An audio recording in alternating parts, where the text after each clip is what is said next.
Hey everybody, welcome to Stoco in the Know, episode 3. We're back in DC recording today's episode, and this week we don't have any beers, but Kev did get me some M&Ms. I bribed her with some M&Ms. That's correct. So M&Ms, you can send our sponsorship check our way. We'll make sure you guys get our address for the holidays. Oh, don't you dare look back, just keep your eyes on me. I said you're holding back, she said shut up. So, in episode 3, we have a couple things that we want to share with you. The first thing is talking about GivingTuesday. This just passed this week, and this was a movement started by United Nations 2 years ago. And this past year, it was reported that $45.7 million was raised alone for 20,000 organizations in 68 different countries. There's a huge increase, 63% actually. And this is a great movement, and I'm glad to see that society is giving back. And we hear all the time in the news, especially this past weekend, of all the the Walmarts, the Targets having this influx in their profits. Well, it's about time that this organization gets some credit when this maybe isn't reported as frequently. However, I've seen some corporations and some marketers kind of ruin this.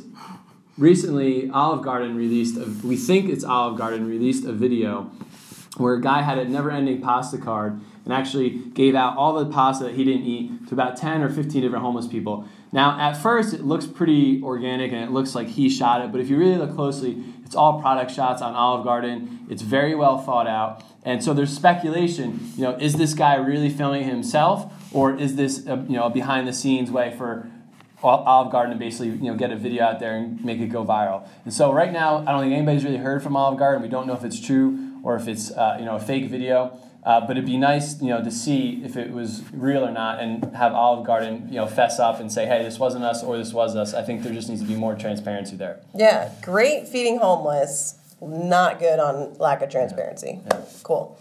So we're going to talk in this episode, I told Kevin after last week's episode, I didn't feel good. We didn't really address the elephant in the room, and it's important that we do that. So I want to talk a little bit about some of the heavy issues kind of going on around social injustice and Eric Garner and Michael Brown and all those things. So talk about it from a social media standpoint. And here are my kind of thoughts and tips for folks that are out there. I've heard a lot of questions, should I post my feelings and thoughts on social media? And I actually think you should. I think valuable contribution, respectful contribution to the dialogue is key in our progress in these issues. So, social media just puts that all on steroids, which can be a good thing. I think sometimes when we go on social media, we take off those respect and fact-checking filters, and that's where it can get hairy. So if you are going to contribute, just make sure you put those into perspective. I think the second thing is it's a great opportunity to practice your social media listening skills.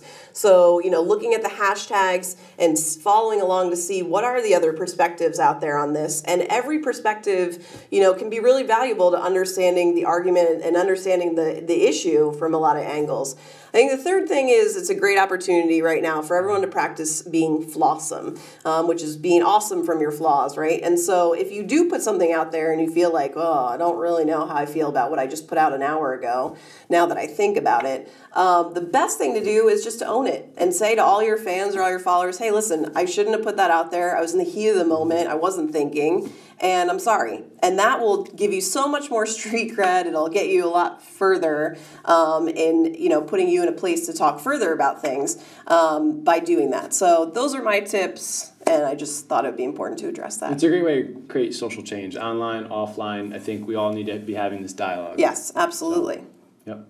Cool. So our question for this episode, and Kevin's going to give his answer, is what tech gadget is on your holiday gift list? Yes. So Kev, what's on yours? Holiday gift list, and I hope Santa brings me a new GoPro 4 Silver Edition, so people take notes out there. Yeah. So Santa, get on that. All right. So we want to know what yours is, and thanks so much for tuning in. And don't forget, subscribe, share, do all that fun stuff. See you guys next Friday. Thanks for tuning in.